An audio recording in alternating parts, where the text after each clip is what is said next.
Hello everyone and welcome back. I hope you're doing really well. Today I am going to be going through all of the 5-star reads from this year, 2024, if you're watching this sometime in the future.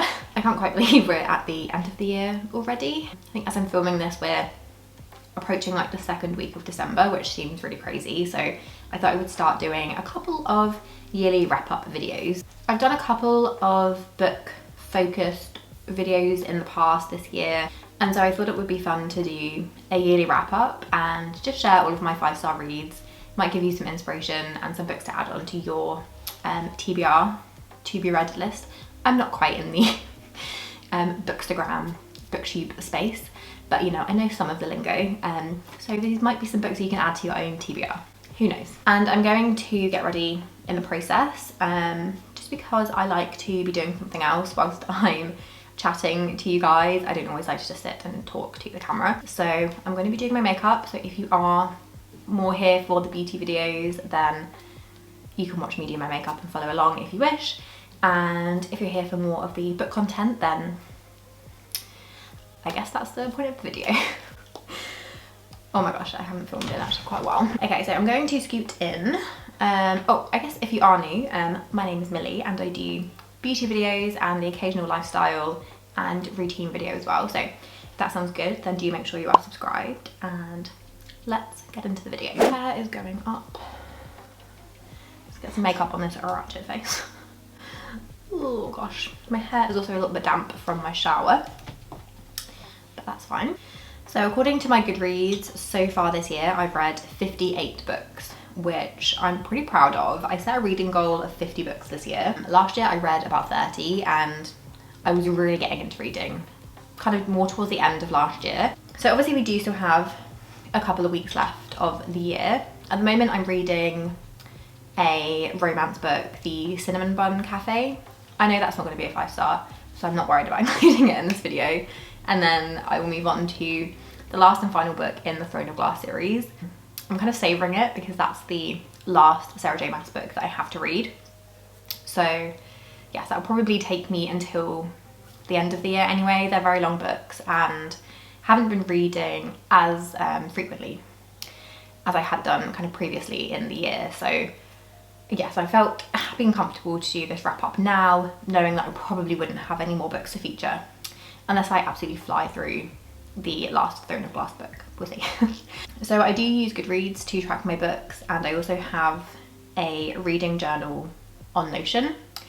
My whole life is basically in Notion. Yeah, I love Notion. If you want this is totally not related at all, but if you want like a Notion video, not sponsored, let me know, because I track so much stuff in there. I have my like weekly schedules in there. I have all of my books. I have my like fitness and my kind of half marathon training stuff in there. Yeah, I don't know what I would do without it, to be honest. So I write down all of the books that I've read in Notion. I put the author, I track the genre. This might not even be exciting to literally anybody, but yeah, that's just how I do it.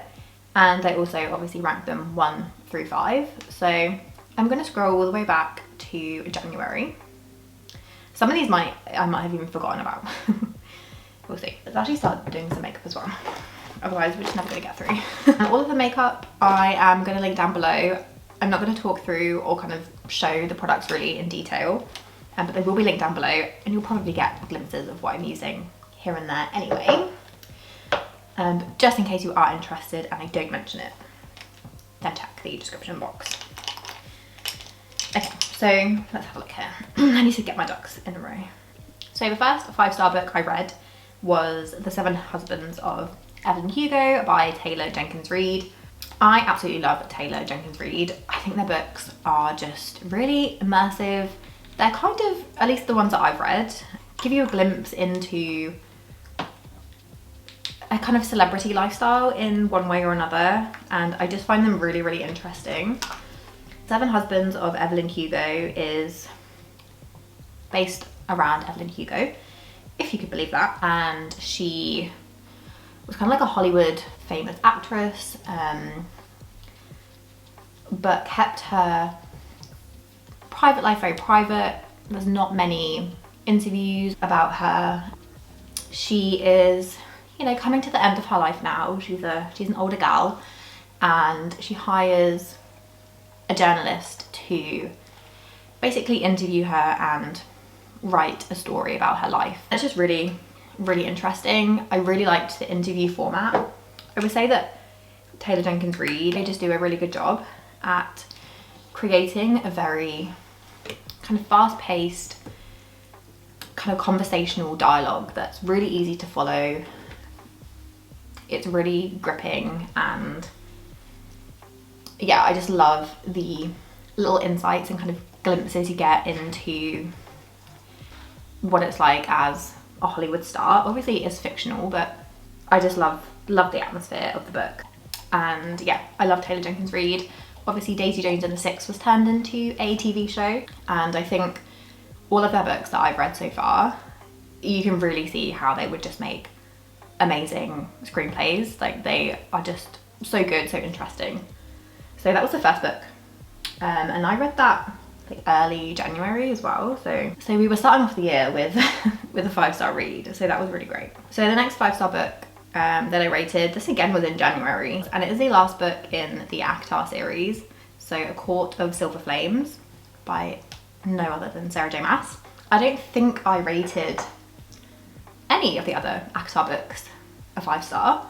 And like, people say, oh, you have to get through the first one, you know, it's not very good. I really enjoyed the first one. I liked the world building. Yeah, I quite enjoyed it. But anyway, the last one, you're mainly focusing on Nesta and Cassian. I don't want to say too much about it, because if you've not read the series, me like going into detail in the very last book in the series might give some spoilers.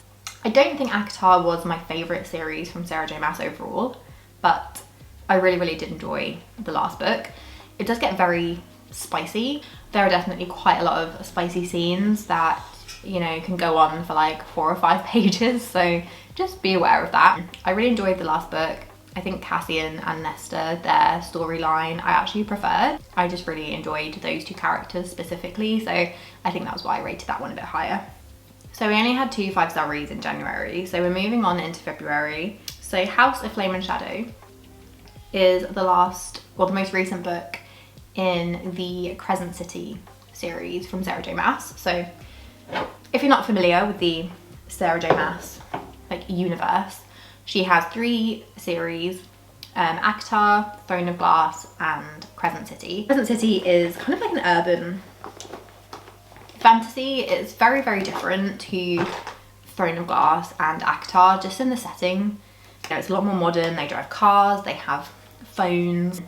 I really enjoyed it actually. I think it is my favourite series out of the 3, which might be controversial, but I just really, really enjoyed it. And again, because it's the last one in the kind of series so far, I don't want to give too much away. What the hell is this on my nose? I don't want to give too much away. But yeah, this one's more of an urban fantasy. I don't think this is as spicy as ACOTAR.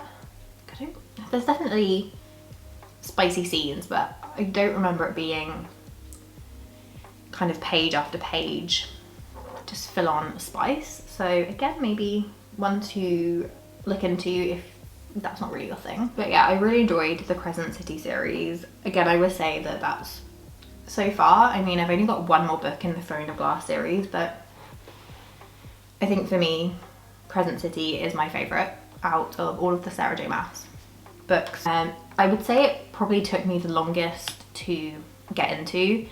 There's a lot of politics, there's a lot of different characters to try and remember their connections to the main characters. There's just quite a lot going on, but I think if you can just stick with it, it was amazing. It made me cry, it made me laugh. I just love the characters, and yeah, that was a really, really good series for me. So the next book, and I also read this one in February, is The 7-Year Slip by Ashley Poston. I absolutely loved this book, and I think there's more. God, I've got a really I always get such an itchy nose when I feel like, what does that say about me? I love a magical element to a book, whether it's like witches and witchcraft, demons, like any kind of magical world that the book might be set in. I just absolutely love it. It might be because it's so far-fetched from obviously the world that we live in, and so you really do get that escapism. I think that's why I like them. And the 7 Year Slip does have a magical element to it. So you follow a girl who has inherited her grandma's apartment in New York, and the apartment has a very funny little quirk, and that when you enter it, it basically transports you 7 years in the past. And obviously 7 years in the past, there was somebody else living in the apartment. So at first, you know, the two characters don't really understand what's going on. They're trying to figure it out. They're a little bit freaked out that, you know, this person's in their apartment, but they think it's their apartment. And yeah, it's really fun. It's definitely lighthearted. And I think if it was just an ordinary romance, I don't think I would have given it 5 stars. But there was just something that really did feel quite whimsical and magical about it. It's set in New York as well, which is always just a lovely setting. And there's this like scene where they're making pasta in the kitchen, and that scene just really sticks. It just was really stuck with me. It was really fun. It was lighthearted. It's not like a, you know, complicated magic system or anything like that. It's, you know, really simple, really quick to get through, and I just really enjoyed it. I don't often rate romances 5 stars. There has to be something a bit different and something to really kind of draw me in.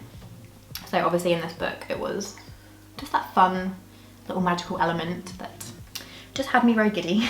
But yeah, otherwise it can take a lot, I think, for just a standard like adult romance to really knock my socks off. But I really enjoyed that one. I thought it was great. So my 5 stars seemed to take a bit of a nosedive in March. And the next book I rated 5 stars was actually in April, and that was Good Girls Bad Blood by Holly Jackson. So that's the second book in the Good Girls Guide to Murder series, which is now a Netflix series as well. I haven't watched that. But this is like a YA mystery. I really love Holly Jackson. I think her writing is so fast paced. There is not a sentence in this book that is boring or feels like it's just kind of filling out the book. Like every word, every sentence just has you on the edge of your seat, and it just makes you really want to keep reading. I also love the little snippets of evidence that you get. So there'll be, you know, photos that are kind of scattered throughout the book. And as a reader, I just really enjoy that because it feels like you are alongside Pip, the main character, trying to piece this mystery together, and you are also able to look at the evidence that Pip is looking at, and it's just really fun. It's not a super scary thriller mystery. The third book in the series, I don't know if I would class that as YA. It was, even I was shaking in my boots a little bit, and I'm not a young adult anymore, let's just say that. But yeah, the second one in the series I think was my favourite. Again, I just love all of the details. Everything seems really purposeful, and there just wasn't a boring sentence in the whole book. So the next 5 star was in May, and that was Heartless Hunter by Kristen, oh, I'm gonna totally butcher this, Cicerelli? Sure. Your guess is as good as mine. Let's get some bronzer on. I am struggling to multitask here, actually, if I'm honest with you, but it's okay. Okay, Heartless Hunter. So Heartless Hunter is a fantasy romance, and in this fantasy world you have witches and you have witch hunters, and the main female character, she is a witch, but she's kind of masquerading as this royal socialite. So nobody has really cottoned on to the fact that she is a witch. So the witch hunters are trying to track down this witch that they are calling the Crimson Moth. And I think the Crimson Moth is also the name of the book in other countries, I think. I'm not sure why there are 2 different names, but I think in Australia and maybe the US as well, the book is called The Crimson Moth. So that's just something to keep in mind if you are searching for this book online, or in your local bookstore. It might be called The Heartless Hunter, it might be called Crimson Moth. I don't know why. The Crimson Moth, and that is obviously our main character, but she's doing a very good job at deceiving everybody in the outside world and playing the part of this slightly kind of dumb, unaware socialite. She is, you know, all about partying and she doesn't really have a clue what's going on. And she ends up falling in love with one of the witch hunters. So there's obviously a bit of enemies to lovers there. And the thing that I love about enemies to lovers in a fantasy is that the stakes are really high. Like, it's not just your silly little romance enemies to lovers, like that guy didn't hold the door open for me, he's a jerk type thing. It's like, you know, the characters could literally kill each other. You know, their lives are on the line here. I love the high stakes when it comes to a fantasy romance. And that one was really easy. There wasn't a lot of politics, not a lot of world building. It's a really quick one to get into. And yeah, I really, really enjoyed it. So the next book that I read, and I read this in anticipation for the film release actually. It was a series that I had just never read, and it's obviously a very popular one, and that is It Ends With Us by Colleen Hoover. So this is the first book in the little duology, which is confusing because it's called Ends With Us, but it's actually the first book. Anyway, I will forgive Colleen. Yeah, this is definitely an adult romance. There are most definitely some trigger warnings to look up before you go into this book. It talks about some very kind of hard-hitting subjects, and again, I can absolutely see how that might be triggering to some people. I love the emotional depth that Colleen Hoover gives her books. Like, she really doesn't shy away from the feels and from the emotion. Like, she just packs it all in there, and I just really like that. I like that it's not your typical kind of, I don't want to say wishy-washy romance novel. That makes it sound like I'm not a romance fan when I absolutely am.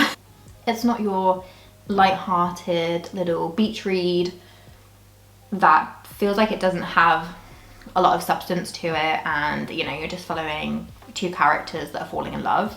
You're really following two characters across their childhood into adulthood and how their experiences have really shaped them as a person, and you know, their adult relationships. And it's just really, really interesting. I haven't actually watched the film even though I read these books because I knew that the film was coming out and I wanted to read them before I went and watched it, but I never actually ended up going and seeing the film. I know it had some mixed reviews, and you know, you're always going to have that. I think there will be people that are die-hard fans of the book and no film could ever do it justice, and also, you know, there are bits that they have to miss out because you've only got a certain amount of time to play with in a film. So, you know, I haven't watched it, so I don't know, but I did really enjoy the book. I don't even think we are about halfway through the year now. I don't even know how many 5-star reads I've got left, so let's just keep going. Oh, okay. This was a really, really good one. So the next one that I have, I think I read this in September, so again, we had quite a lull of no 5-star reads. I'm also losing light because it's getting dark. So the next one I read was Blue Sisters by Coco Mellors. Wow, this book needs to be a film, like absolutely. It was just incredible to read. Oh, that's leaking. It wasn't like the most plot heavy book. Oh my god, okay, my Charlotte Tilbury thingy is absolutely having the time of its life up here. It was definitely a character driven book. It's a literary fiction, I believe. You follow 3 sisters shortly after they have lost the 4th sister, and this literally happens very, very early on in the book, so I'm not spoiling anything. And again, it's not like there was a lot of things that really happened in this book. It was just so interesting to follow the three sisters. They all live very different lives, you know, even though you're just following them as they're, you know, living their kind of day-to-day lives. You follow their relationship, their hobbies, like, you know, through their jobs and things. But it was just beautifully written, really, really, really well written. I think I read the entire book in a couple of days. My boyfriend was away at the time, and so I kind of just had the house to myself for a few days, and I just binged this book for the entire weekend. I really enjoyed being in each of the three sisters' perspectives and how they are navigating life after the loss of their sister, what their relationship with their parents is like. It felt really real as well, so when you're reading it you feel like you're really there, kind of experiencing life with the three sisters, and I just thought it was amazing. I thought it was just really beautifully written, and I'm not always into character driven books because, again, I don't always find them as gripping. They're not always as page turning, but I just really, really enjoyed it. I think the writing style for me just made all the difference. It felt very poetic in places and just really, really fab. So I know that was quite a hyped up book as well when it was released, and I just think it was amazing. Okay, it's getting really quite dark and it's only 2:30. So the next one is We Solve Murders by Richard Osman. So this is described as a cozy mystery, I think. I think that's what most of his books are. He is a British author and he's quite famous in Britain. I don't know worldwide if he's, you know, as well known or if his books are as popular, but he basically just does these really funny, kind of light-hearted mystery thrillers. They're not super scary or anything like that. The characters will have their own little quirks and it's just really easy to read. So this one was about a lady who works for a security company. So she's like a security guard to celebrities. There are these murders that are taking place that are kind of connected to the security company that she works for. And it was just really fun. It was really fast paced, you know, it's not a super, super long book. I always like that, you know, a lot of the books are obviously set in the UK, so it feels very, you know, on the doorstep for me, if you will. And yeah, I really liked that one. If you want a kind of a mystery thriller that's not really scary, that doesn't have loads of twists and turns, like, it definitely does keep you guessing. I think he does a really good way of not making the ending super obvious. As it got towards the end, like, I definitely thought, oh, okay, it might be, you know, this person, or this might be the connection. But it's not like blatantly obvious it's this person, if you know what I mean. So, and again, he just has some really great books. And I think this is a new series for him, so I'm excited to read the rest whenever they come out. Okay, are we nearly done now? Have I timed this perfectly or have I absolutely not? Oh, that was the last one. Okay, I mean, I definitely thought I had more 5-star reads, but apparently not. Okay, well, let's quickly finish my makeup then. Apparently, all of the books I've read in the past 1 to 2 months were not 5-star worthy, so there we go. I guess I didn't even pack my mascara. Mills, come on now. Okay, I'm just gonna do a bit of lip liner.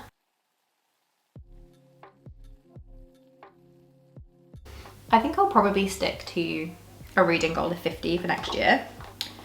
But now I've read all of the Sarah J Maas books, because they were always quite long and they would take me sometimes, like, you know, 2 weeks to get through. I don't know. Maybe I'll do like 70. I don't know, that seems a bit of a stretch. I will let you know in another video what a reading goal I end up setting. Okay, we are losing light. Pronto, I'm gonna have to move a little bit closer to the light. I don't ever use clear lip gloss really, because I just don't, sometimes I don't really see the point in it. But today I want quite a glassy lip look, so I'm gonna go in with my Armani gloss and just tap that in. Okay, I need to wipe my hand now because my my hand is sticky, I've got blush on it. It's all a little bit of a disaster, really. So those were all of my 5-star reads from the past year. Even at high school and when I did English in college and stuff, I never really loved reading, but look at me now, mum, look at me now. Do leave your favourite book that you read this year down below, and perhaps next year I will do some more book related videos. I'm kind of trying to work out what the hell it is that I want to do on YouTube at the moment. So yeah, maybe more lifestyle focused, I don't know. But anyway, I hope you enjoy. I will do a yearly beauty roundup as well, probably next week. I think those are the only kind of yearly wrap up videos I will want to film. So yeah, I really hope that you enjoyed. If you did, don't forget to hit the thumbs up button and subscribe if you're not already, and I will see you in my next one. Bye.